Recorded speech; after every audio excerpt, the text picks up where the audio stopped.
vivante, lumière du monde, c'est Jésus lui-même. Sans elle, tout n'est que ténèbres. Ta parole est vivante, lumière du monde, c'est Jésus lui-même. Sans elle, tout n'est que ténèbres. Cette parole était là au commencement, elle était avec Dieu. Bien sûr, elle était Dieu, elle était la vie, la lumière du monde, cette lumière. Lui dans les ténèbres.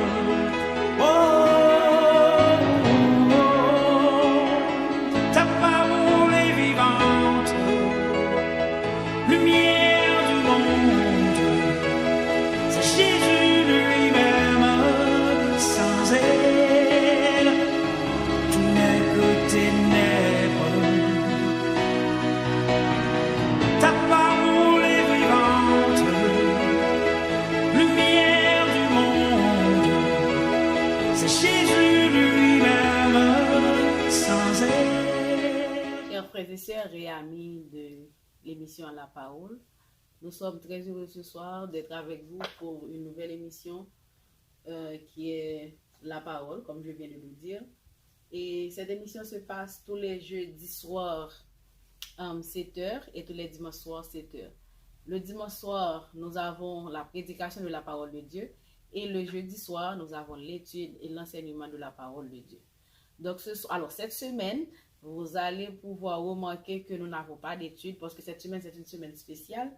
Et puisque nous célébrons la Pâque, nous célébrons la mort et la résurrection de Jésus-Christ, donc nous avons choisi d'apporter pour vous la prédication et ce jeudi et ce dimanche. Donc j'espère qu'à travers cette prédication, vous allez être bénis. Et c'est la sœur Dina-Rémy Benoît pour la présentation de l'émission. Et avant de continuer, avant d'entrer dans notre message pour ce soir, je vous invite à fermer vos yeux, nous allons prier, nous allons invoquer la présence de Dieu parmi nous, parce que comme dit l'apôtre Paul, sans Dieu, nous ne pouvons rien faire. Donc c'est pourquoi je vous invite à fermer vos yeux et moi je prie pour vous. Seigneur Dieu, nous te disons merci, merci de nous avoir permis de passer une excellente journée sous ta protection divine. Merci Seigneur d'être avec nous, d'avoir toujours été avec nous et d'être encore avec nous, malgré Seigneur les différents bouleversements qui sont dans le monde, Seigneur. Et on sent que tu es encore là avec nous, tu es encore là avec nous, tu existes encore, Seigneur, tu nous accompagnes, tu nous consoles. Merci, Seigneur. En ce soir, nous sommes là, Seigneur Dieu, pour prêcher ta parole. Nous te demandons, Seigneur, d'être avec nous, de nous accompagner, de nous accorder ton esprit, Seigneur. Permets que tout ce que nous allons dire, Seigneur, de sorte exactement de ta bouche, Père. Que nous soyons un tuyau pour toi et que, Seigneur Dieu, les paroles qui vont sortir vont directement sortir de toi-même. Père, accompagne-nous, nous ne te prions pas en notre mérite, mais nous te prions au nom de ton Fils Jésus. À lui seul soit gloire des après et pour toujours. Amen. Et comme je viens de le dire, nous sommes aujourd'hui le jeudi 9 avril 2020. Nous sommes là ce soir non pas pour l'étude, mais plutôt pour une prédication, comme je le dis tantôt, à l'occasion de la fête de la mort et de la résurrection de Jésus-Christ. C'est un plaisir pour nous d'être avec vous ce soir. Et pour débuter notre émission, ou bien notre prédication, je vous invite à lire avec nous un texte dans lequel nous allons trouver notre prédication. Je vous invite à regarder avec moi dans votre Bible l'Éphésiens chapitre 2, du verset 1er jusqu'au verset 10. Nous allons lire ensemble Éphésiens chapitre 2, verset 1er jusqu'au verset 10. Et c'est là que nous allons trouver le message de la parole de Dieu pour ce soir. Et vous suivez et moi je lis pour vous. Éphésiens chapitre 2, verset 1er au verset 10. Vous étiez morts par vos offenses et par vos péchés, dans lesquels vous marchiez autrefois, selon le trait de ce monde, selon le prince de la puissance de l'air, de l'esprit qui agit maintenant dans les fils de la rébellion. Nous tous aussi, nous étions de leur nombre, et nous vivions autrefois selon les convoitises de notre chair, accomplissant les volontés de la chair et de nos pensées, et nous étions par nature des enfants de colère comme les autres. Mais Dieu, qui est riche en miséricorde, à cause du grand amour dont il nous a aimés, nous qui étions morts par nos offenses, nous a rendu la vie avec Christ. C'est par la grâce que vous êtes sauvés. Il nous a ressuscités ensemble et nous a fait asseoir ensemble dans les lieux célestes en Jésus-Christ, afin de montrer dans les siècles à venir l'infinie richesse de sa grâce par sa bonté envers nous en Jésus-Christ. Car c'est par la grâce que vous êtes sauvés, par le moyen de la foi. Et cela ne vient pas de vous, c'est le don de Dieu. Ce n'est point par les œuvres afin que personne ne se glorifie, car nous sommes son ouvrage, ayant été créés en Jésus-Christ pour de bonnes œuvres que Dieu a préparées d'avance afin que nous les pratiquions. Et c'est là que s'achève la lecture de la prédication de ce soir. De cette lecture, nous avons un sujet à partager avec vous ce soir. De cette lecture, comme je viens de le dire, nous avons un sujet à partager avec vous. Et ce sujet est: qu'avez-vous fait de ce que Dieu a fait pour vous, ou bien a fait pour nous à travers Jésus-Christ? Je reprends le sujet pour vous. Qu'avez-vous fait de ce que Dieu a fait pour nous, de ce que Dieu a fait pour nous à travers son Fils, le Seigneur Jésus-Christ? Avant de commencer à prêcher, ou bien avant de commencer à parler de ce sujet, nous avons fait un constat plutôt triste, de voir que cette semaine, c'est la semaine de la Pâque, la semaine de la fête de la mort et de la résurrection de Jésus-Christ. Mais Satan nous a joué un tour. Il est venu avec COVID-19 et j'ai pu remarquer peu de chrétiens, pour ne pas dire je n'entends du tout pas, j'ai vu que peu de chrétiens en parlent parce que tous les chrétiens sont occupés à parler du COVID-19 en oubliant cette grande fête. Et cette fête, ou bien cette période qui a permis que vous et moi soyons ce que nous sommes aujourd'hui en tant que chrétiens. Malheureusement, COVID-19 a pris tout notre temps, COVID-19 a pris tous nos cœurs, COVID-19 nous a fait oublier la mort, la résurrection de Jésus-Christ, qui fait de nous ce que nous sommes aujourd'hui. Et malheureusement, ce constat est réel. Et une fois que une grande majorité, ou bien toutes les églises chrétiennes sont fermées, toutes les portes des églises chrétiennes sont fermées, à l'exception de quelques-unes qui travaillent online, si vous voulez. Une fois que les chrétiens ne vont pas à l'église par rapport au COVID-19, ils oublient même Dieu. Ils oublient la mort de Jésus-Christ. Ils oublient la résurrection de Jésus-Christ. Ils oublient cette fête que nous fêtons toutes les années, chaque année, afin de montrer ou bien de manifester notre reconnaissance par rapport à ce que Dieu a fait pour nous il y a de cela 2000 ans.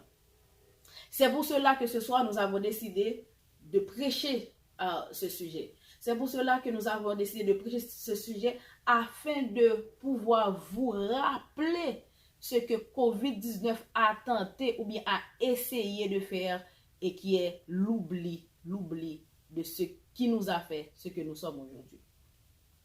Comme je le dis tantôt, le sujet c'est: qu'avez-vous fait de ce que Dieu a fait pour vous à travers Jésus-Christ? Avant d'aller plus loin, nous allons voir ensemble. Alors, nous avons dit que le sujet c'est: qu'avez-vous fait de ce que Dieu a fait pour nous en Jésus-Christ? Maintenant, peut-être quelqu'un pourrait se poser cette question se disant: mais qu'est-ce que Dieu avait fait? Ou bien qu'est-ce que Dieu avait fait? Qu'est-ce que Dieu avait fait? Qu'est-ce que Dieu a fait pour nous? Vous voyez? Donc ensemble, nous allons ensemble voir ce que Dieu a fait pour l'humanité. Ou plutôt a fait pour nous. Je veux parler de l'homme. Qu'avez-vous fait? Je vous rappelle que le sujet c'est: qu'avez-vous fait? Qu'avez-vous fait de ce que Dieu a fait pour vous à travers Jésus-Christ? Je vous rappelle que en Genèse chapitre 2, Dieu a fait la création. Dieu a créé l'humanité, Dieu a créé la terre, Dieu a créé le soleil, etc., la lune. Et Dieu a aussi, ou bien Dieu a surtout créé l'homme. Vous pouvez remarquer que la création de l'homme était vraiment différente par rapport à la création des autres créatures de Dieu. En Genèse chapitre 2, le verset 7, alors la Bible nous dit que Dieu est descendu pour créer l'homme. Dieu a créé l'homme de ses mains, il a mis son souffle dedans, il a mis son souffle à l'intérieur de l'homme et l'homme est devenu ce que nous sommes aujourd'hui. Donc, en Genèse chapitre 2, Dieu nous a créés et après nous avoir créés, Dieu a dit que il a vu, ou bien Dieu a vu que tout ce qu'il avait fait était bon. Mais malheureusement, après la création de l'homme, Dieu a ordonné à l'homme une chose. Dieu a dit à Adam, en particulier, voyez tous les arbres qui sont dans le jardin, vous pouvez en manger, mais il y en a un que vous n'avez pas le droit d'en manger. C'est l'arbre de la connaissance du bien et du mal. Et qu'est-ce que l'homme a fait de cette ordonnance? Malheureusement, Adam, l'homme, a plutôt choisi d'obéir à Satan au lieu d'obéir à Dieu. Et c'est de là que l'homme allait connaître ce qu'on appelle le péché, ou plutôt la désobéissance.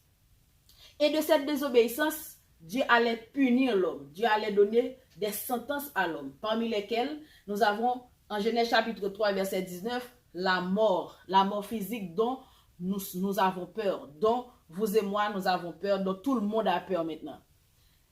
Et Dieu a dit à l'homme, pourquoi vous avez mangé l'arbre, ou bien le fruit défendu? L'homme a répondu, c'est la femme que tu as mis à côté de moi. Et la femme a dit, c'est Satan qui m'a forcé à manger. Et de là, l'homme allait connaître la mort physique, parce que Dieu allait donner cette sentence à l'homme, parmi toutes les sentences que Dieu allait donner à l'homme, la mort physique allait être l'une des sentences que Dieu avait donné à l'homme. La deuxième sentence que l'homme allait connaître, c'est la mort spirituelle. En Genèse chapitre 2, la Bible nous dit que Dieu avait l'habitude de parler directement à Adam, ou plutôt à l'homme. Dieu avait l'habitude de visiter le jardin, de venir parler à l'homme. C'est-à-dire, on peut remarquer on peut constater que entre Dieu et l'homme, il y avait une certaine relation. Il y avait une relation, il y avait une amitié, si vous voulez. Et par rapport au péché de l'homme, par rapport à la désobéissance de l'homme, par rapport au fait que l'homme a choisi d'obéir à la voix du diable, qu'au lieu qu'il obéisse à la voix de Dieu, eh bien, ce qui allait se passer, l'homme allait perdre l'amitié de l'Éternel. L'homme allait perdre l'amitié de Dieu et ce qui allait causer la mort spirituelle de l'homme.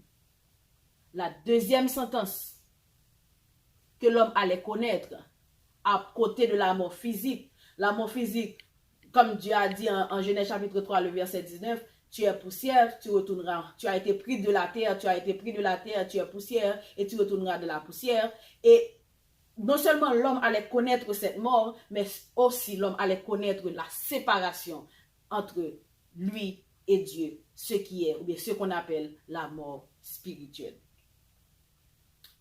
La pire mort que l'homme allait connaître, c'est surtout la mort éternelle. Voilà donc ce cas, alors, par rapport au péché de l'homme, par rapport à la désobéissance de l'homme, premièrement, l'homme allait connaître la mort physique. Alors, je dirais même, premièrement, l'homme allait connaître la mort spirituelle, parce qu'en Genèse chapitre 2, verset 17, Dieu allait dire à l'homme, si le jour où tu en mangeras, tu mourras. C'est-à-dire, automatiquement, l'homme a choisi d'obéir à Satan et de désobéir à Dieu. Automatiquement, la relation qui existait entre l'homme et Dieu allait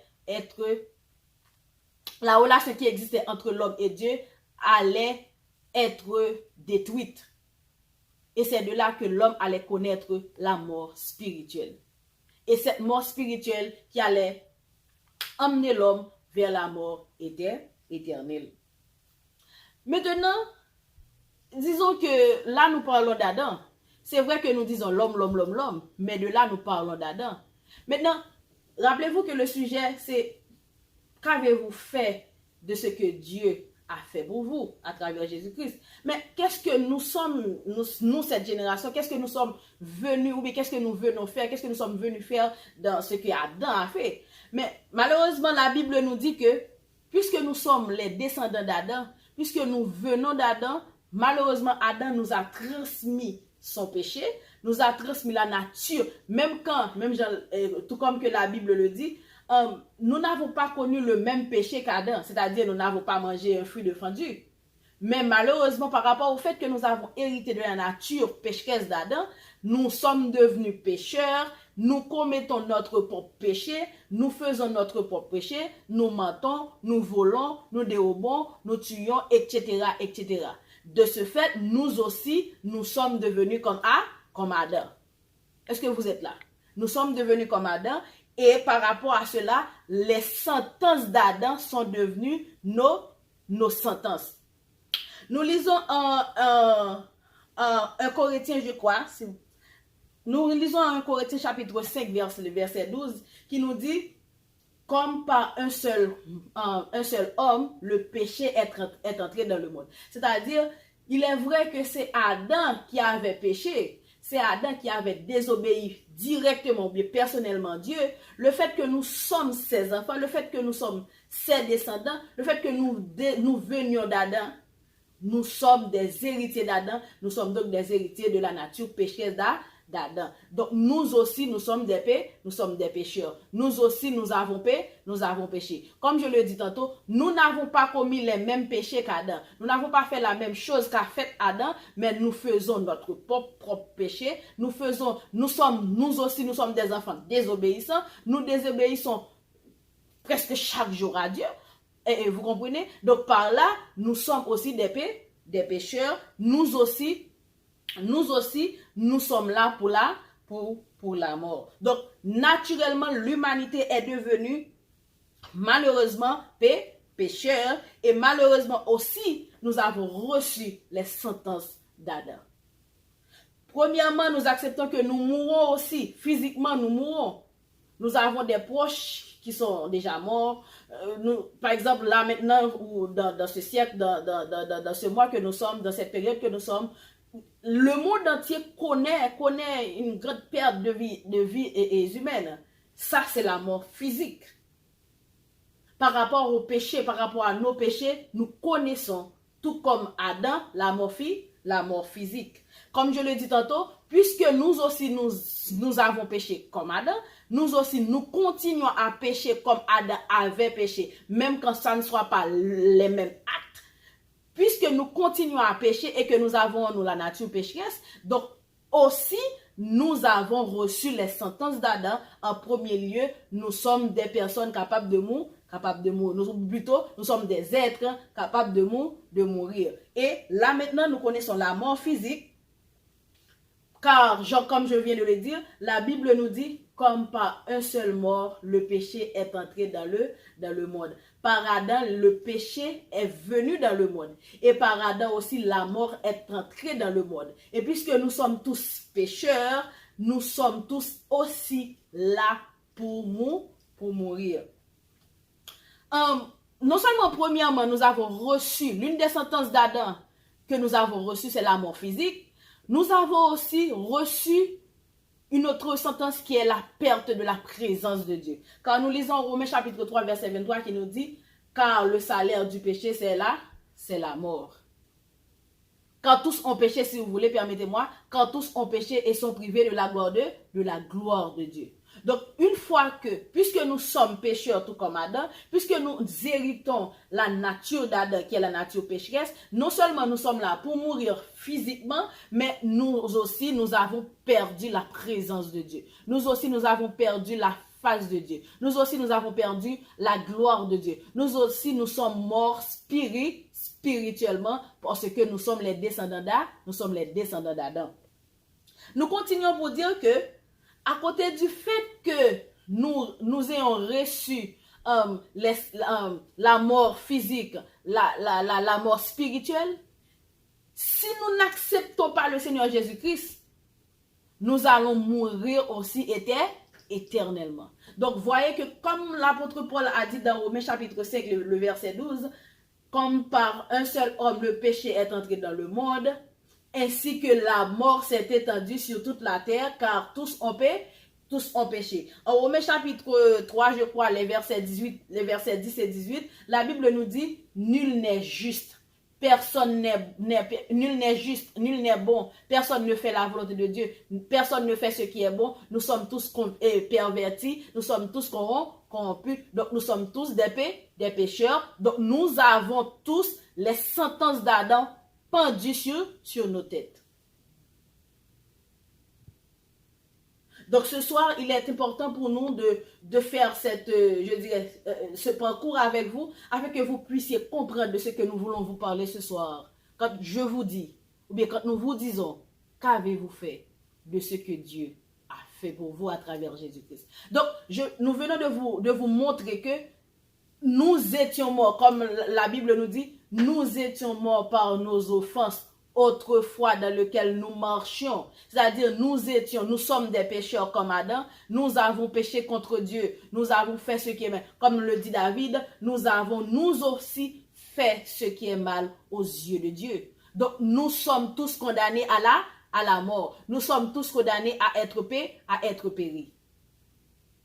Donc, est-ce que cette sentence-là, ou bien cette condamnation-là, ou bien cette sentence-là, pour ces sentences-là, pour ces condamnations-là, est-ce que Dieu a fait quelque chose?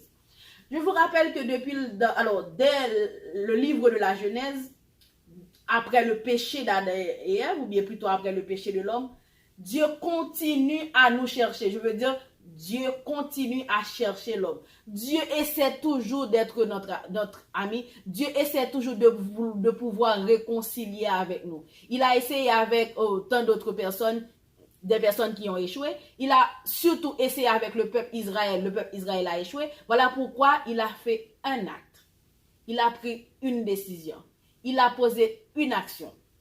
Et cette action n'est autre qu'accepter de nous donner la vie de son fils Jésus-Christ. Dieu, voulant se réconcilier avec nous, voulant nous racheter de la mort éternelle, voulant nous racheter de la malédiction du péché, Dieu a fait une chose pour nous.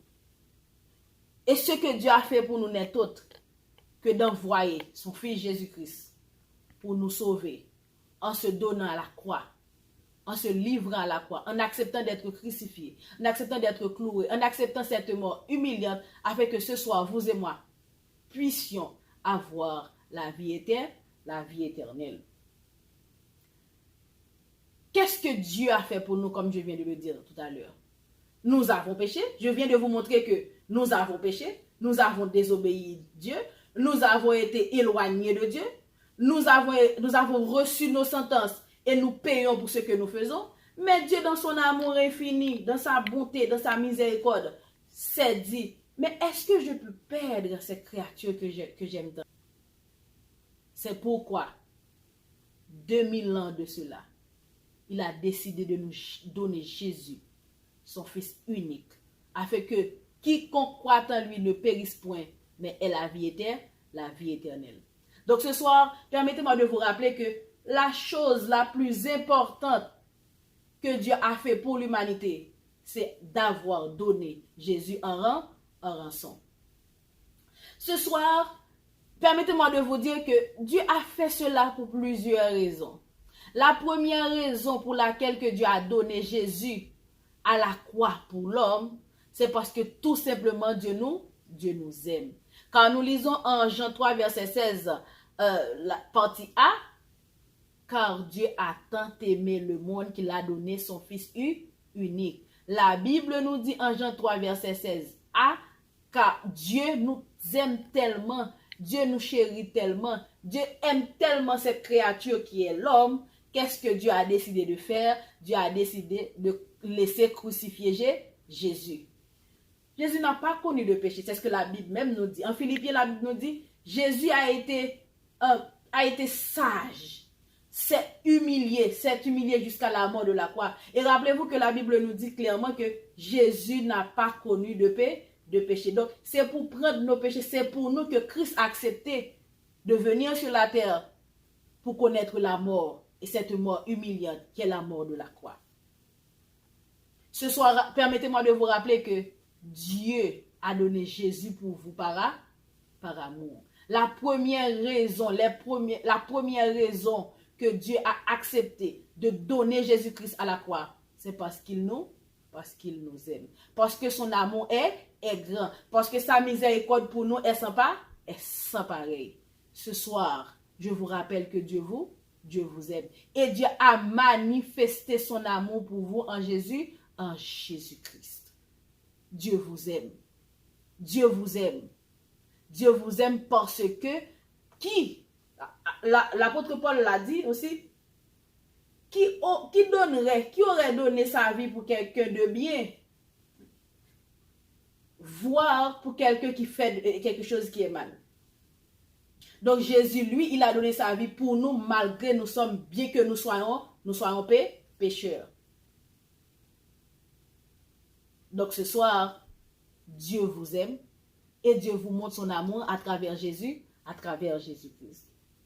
La deuxième raison pour laquelle que Dieu a accepté de donner Jésus-Christ pour vous, c'est pour pouvoir vous racheter de la mort et du péché. Je vous rappelle que tout au début de la prédication, je vous ai dit que par rapport au péché d'Adam, ou bien par rapport au péché de l'homme, que nous aujourd'hui, nous avons hérité, nous avons reçu la mort. 1, la mort physique. 2, la mort spirituelle. 3, la mort éternelle. Et par amour pour nous, afin de pouvoir nous racheter de ces morts-là, Dieu a donné Jésus. En Apocalypse chapitre 5, verset 9, titre 2, verset 14, Dieu nous montre clairement son amour infini à travers Jésus-Christ, parce que l'un des buts de Dieu pour nous, c'est de pouvoir nous sauver du péché. C'est de pouvoir nous libérer de cette nature qui est la nature pécheresse. Donc Dieu a accepté de donner Jésus-Christ pour nous. Non seulement il nous aime, il a de la miséricorde pour nous. Dieu nous aime beaucoup. Et aussi, Dieu veut que nous soyons libérés du péché. Dieu veut que nous soyons purifiés du péché. Dieu veut que nous soyons lavés du péché. Et Dieu veut que nous soyons épargnés de la mort. C'est pourquoi Christ a dit, ô mort, où est ta vie, où est ta victoire? Ô mort, où est ton aiguille, ou ton aiguillon? À la croix, Jésus a battu la mort à la croix. Jésus a vaincu la mort à la croix. Et aujourd'hui, nous avons accès à la vie éternelle.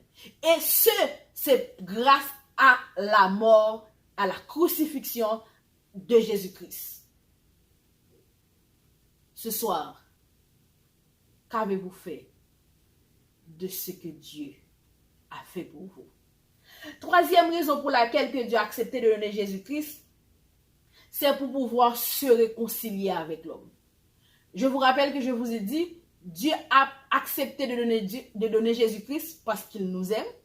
Deuxièmement, il a voulu que nous soyons purifiés, lavés de nos péchés. Il a voulu que nous soyons épargnés de la mort, surtout de la mort éternelle.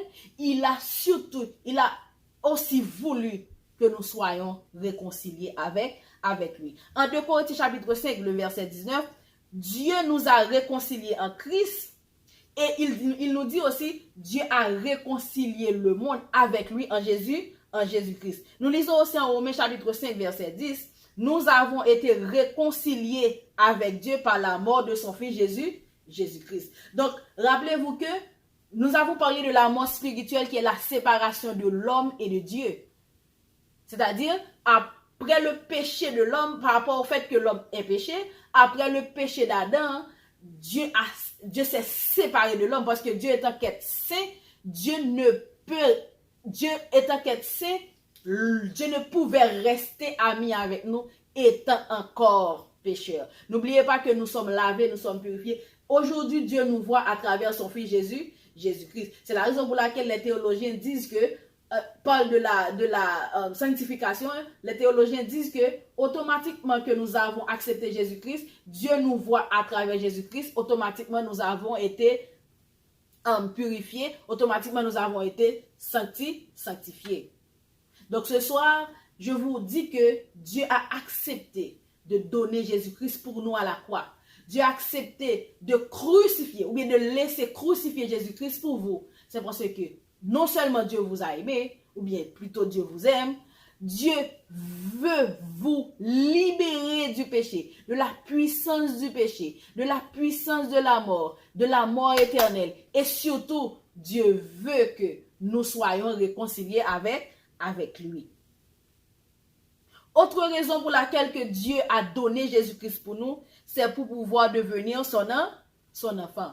En Jean chapitre 1er, le verset 12, il dit, il est venu chez les siens, je vais parler de Jésus-Christ, mais les siens ne l'ont point reçu. Là, on parle du peuple Israël. Mais à tous ceux qui l'ont reçu, c'est-à-dire que vous soyez Canadien, que vous soyez Français, que vous soyez Haïtien, que vous soyez Américain, quelle que soit votre nationalité, à tous ceux qui l'ont reçu, c'est-à-dire quel que soit qui que vous soyez, dès que vous ayez accepté dès que vous acceptez de recevoir Jésus-Christ, vous avez automatiquement accès à être devenu enfant de Dieu. Donc, premièrement, je vous rappelle que Dieu a accepté de donner Jésus parce que Dieu vous aime. Et deuxièmement, Dieu a accepté de donner Jésus-Christ. Je vous rappelle que c'est parce que Dieu veut que vous soyez libérés du péché et de la mort. Dieu a accepté de donner Jésus-Christ pour vous ce soir, chers bien-aimés. C'est parce que Dieu veut que vous soyez réconciliés avec lui. Et là maintenant, Dieu a donné Jésus-Christ pour vous. Dieu a donné Jésus-Christ pour vous, pour que vous sortiez du stade de créature et que vous passiez au stade d'enfant de Dieu. Mais à tous ceux qui l'ont reçu, à tous ceux qui croient en son nom, Dieu donne le pouvoir de devenir enfant de...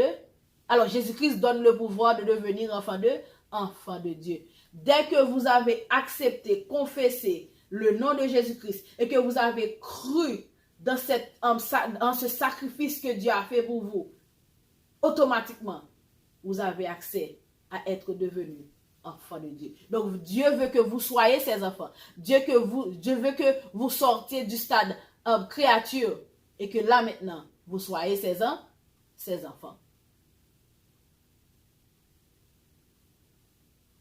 Et en dernier lieu, la dernière raison que je vous donne ce soir, la dernière raison pour laquelle que Dieu veut que vous soyez, alors que Dieu donne Jésus-Christ pour vous, c'est pour pouvoir vous échapper à la mort éternelle et vous donner la vie éternelle. En Jean 3, verset 16, partie B, le texte nous dit,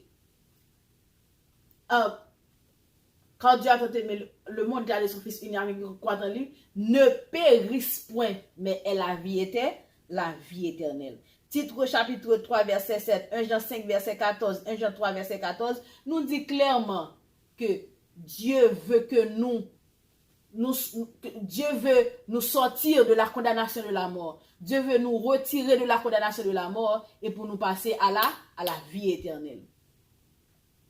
Ce soir, sachant que vous ne méritez pas ce que Dieu a fait, sachant que, étant que pécheur, vous n'avez rien fait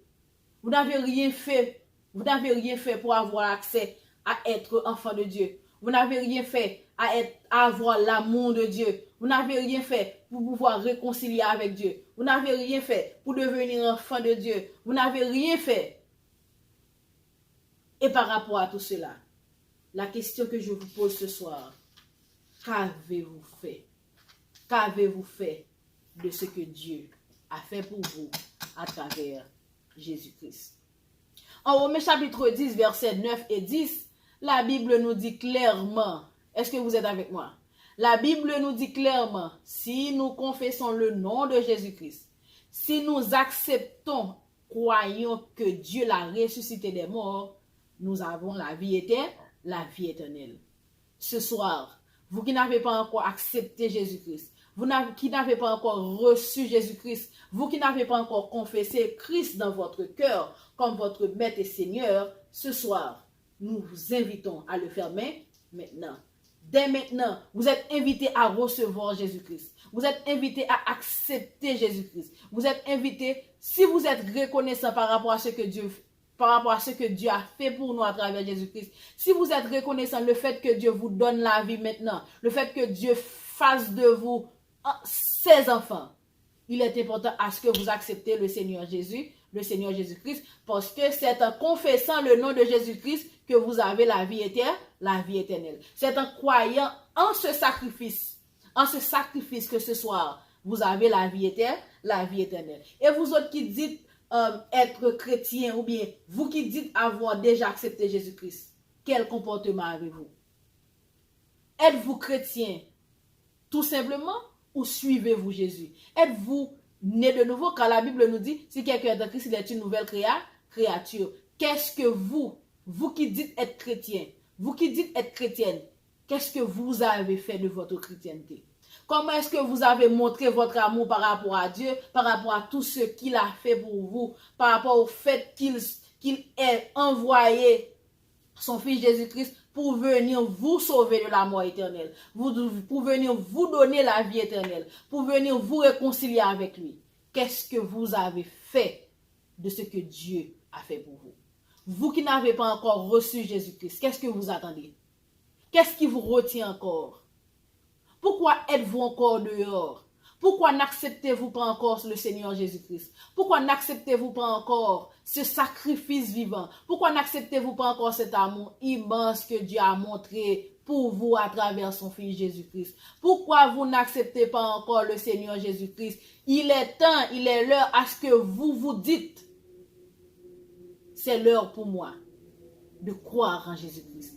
C'est l'heure pour moi de confesser le Seigneur Jésus-Christ. C'est l'heure pour moi de proclamer le nom de Jésus-Christ, d'accepter le Seigneur Jésus-Christ comme mon Seigneur, comme mon Sauveur, comme mon Rédempteur. Qu'est-ce que vous avez fait de ce que Dieu a fait pour vous? L'avez-vous rejeté? Avez-vous rejeté ce que Dieu a fait pour vous? Le méprisez-vous? Méprisez-vous ce que Dieu a fait pour vous? N'avez-vous pas assez de temps pour Dieu? Vous n'avez pas de temps pour Dieu? Vous n'avez pas de temps pour servir Dieu? Ce soir, laissez-moi vous dire une chose importante pour votre vie. Je le dis souvent dans mes prédications. Pendant que vous vivez sur cette terre, votre corps a besoin de la nourriture pour que vous soyez en santé. Et votre âme aussi a besoin de Dieu. Votre âme a besoin de Jésus-Christ pour que vous ayez la vie éternelle. Pour pouvoir assurer votre éternité. Chers frères et sœurs, chers internautes, chers youtubeurs, vous qui regardez cette vidéo, qu'avez-vous fait de ce que Dieu a fait pour vous? Posez-vous cette question. Essayez de voir si vous avez répondu positivement à l'appel de Dieu. Regardez bien vous-même. Est-ce que vous avez méprisé ce que Dieu a fait pour vous à travers Jésus-Christ? Ou plutôt, est-ce que vous l'avez reçu?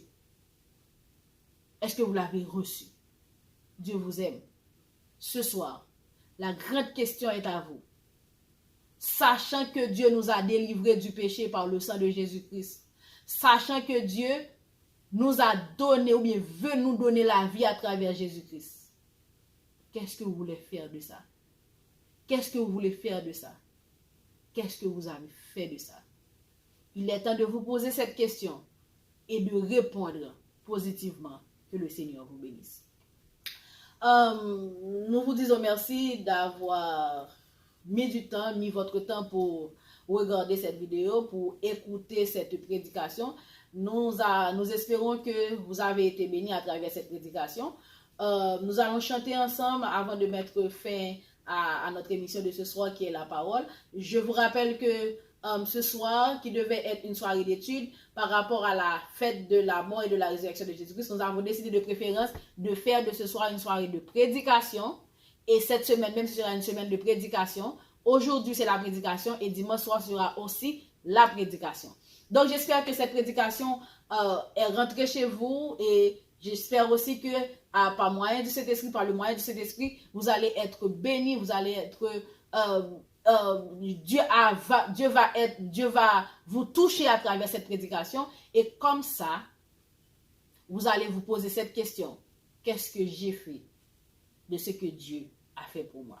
Avant de mettre un terme à notre émission de ce soir, nous allons chanter ensemble Christ immolé sur la colline et mouru sur la croix, méprisé, couronné d'épines, je te couronne roi. Pour me rappeler Gethsémani, pour me rappeler ton agonie, pour me rappeler ton corps meurtrier, conduis-moi vers la croix. Christ immolé sur la colline et mouru sur la croix. Méprisé, couronné d'épines, je te couronne roi. Pour me rappeler Gethsémani, pour me rappeler ton agonie, pour me rappeler ton corps meurtrier, conduis-moi vers la croix. Seigneur éternel, nous te disons merci. Merci de nous avoir permis d'être là ce soir. Merci Seigneur pour ta prédication. Merci pour tes paroles. Et ce soir, Seigneur, nous sommes en ta présence. Nous te prions, Seigneur, pour tous ceux qui nous regardent ce soir. Nous te demandons, Seigneur Dieu, de permettre à ce que, Seigneur, ce message puisse les bénir, Seigneur. Permettre que ce message soit comme une épée, Seigneur Dieu, à double tranchant, Seigneur Dieu, pour leur vie, Père Saint. Nous demandons de toucher leur cœur, Seigneur. Permets qu'au nom de Jésus, qu'ils puissent comprendre, Seigneur Dieu, qu'il est temps à ce qu'ils vous servent. Seigneur, nous te demandons de les garder, de les bénir, de les protéger, de les sécuriser. Et Seigneur, nous te remettons ce monde, en ce moment qui a une grande crise, Seigneur. Il y a une maladie, Seigneur Dieu, qui fait rage, qui tue des gens, Seigneur Dieu, qui met de la tristesse dans le cœur des gens, qui, Seigneur Dieu, fait beaucoup de ravages, qui fait beaucoup de pleurs, qui fait beaucoup de larmes, Seigneur. Nous demandons au nom de Jésus d'être avec nous, Père Saint. Et tu dis que tu es le Dieu qui guérit toutes sortes de maladies. Nous implorons ta grâce, Seigneur, pour tous les pays qui souffrent. En particulier, nous avons l'Italie, nous avons l'Espagne, nous avons les États-Unis, nous avons tant d'autres pays encore, Seigneur Dieu, qui souffrent de cette maladie, qui perdent des gens, Seigneur Dieu, Seigneur Dieu, qui aiment, Seigneur. Nous te demandons de les garder tous les autres pays, tels qu'Haïti, mon pays, Seigneur Dieu, et tous les autres pays, Seigneur Dieu, en ce moment, Seigneur Dieu, qui ont, Seigneur Dieu, cette maladie qui dérange, qui, Seigneur Dieu, fait rage, Seigneur Dieu, à travers leur peuple. Nous te demandons de leur garder, de leur protéger, de leur sécuriser, d'être avec nous, Seigneur. Nous savons que tu es le Dieu de miséricorde, tu es toujours notre espérance. Bénis-nous, Seigneur, de ta grâce, bénis-nous de ta miséricorde, Seigneur. Nous implorons ta faveur, nous implorons ta miséricorde, nous implorons ta grâce, Seigneur. Aide-nous, Papa chéri, à être ton enfant. Aide-nous, Seigneur Dieu, à rester attaché avec toi, Seigneur. Aide-nous, Seigneur Dieu, à rester collé avec toi, Seigneur. Aide-nous, Seigneur Dieu, à te montrer combien nous sommes reconnaissants par rapport à ce que tu as fait pour nous à travers ton Fils Jésus-Christ. Père, nous te remettons ceux qui ne te connaissent pas encore, bien ceux qui ne t'acceptent pas encore. Nous te demandons de les toucher, de toucher leur cœur, Seigneur, de permettre à ce qu'ils comprennent qu'il est temps, Seigneur Dieu, à ce qu'ils te servent, qu'il est temps à ce qu'ils confessent le nom de Jésus-Christ pour leur vie éternelle. Père, nous te demandons tous les chrétiens qui nous regardent, et ceux qui n'auront pas de chance, Seigneur Dieu, de nous regarder, nous demandons de nous bénir, de les bénir tous. Comme ça, Seigneur Dieu, nous aurons ta face avec nous. Père, aide-nous, Seigneur, bénis-nous. Nous ne te prions pas en qualité de notre mérite, mais nous te prions au nom de ton Fils Jésus. À lui soit gloire, dès à présent et pour toujours. Amen. Comme je vous le dis tantôt, c'était la sœur Dinarine Benoît pour la prédication de ce soir. Et entre-temps, j'aimerais dire à ceux qui vont regarder cette vidéo et qui n'acceptent pas encore Jésus, je vous donne cette petite prière. Dites dans votre cœur, Seigneur, merci d'être que ce soir, tu m'as fait savoir combien je suis pécheur, combien j'ai été loin de toi, combien j'ai été loin de toi et combien j'ai été condamné à mourir, à connaître la mort éternelle. Et dites, Seigneur, aide-moi à vivre pour toi. Je veux t'accepter ce soir. Je veux accepter ton Fils Jésus ce soir. Je veux confesser ton Fils dans mon cœur. Je veux accepter ta grâce dans mon cœur. Je veux accepter ta miséricorde. Je veux accepter ton amour, cet amour que tu as manifesté pour moi à travers Jésus-Christ. Permets que je sois réellement ton Fils. Permets que je sois réellement ton enfant à travers Jésus-Christ. Et comme ça, Seigneur, j'aurai la vie éternelle au nom de Jésus. Donc ce soir, nous avons été bénis. Nous avons été heureux aussi d'avoir été avec vous. Donc je vous laisse sous la puissance de Dieu, je vous laisse avec le Seigneur. Soyez bénis. Encore une fois, c'était votre servante, Sœur Dina Rémy Benoît. Que le Seigneur vous bénisse. À bientôt. Bye.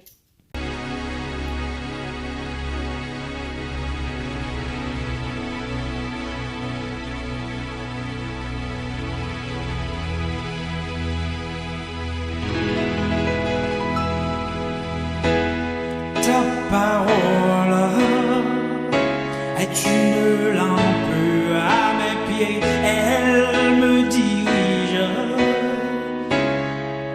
toujours dans le droit chemin, mais c'est pourquoi je suis sans crainte dans le danger.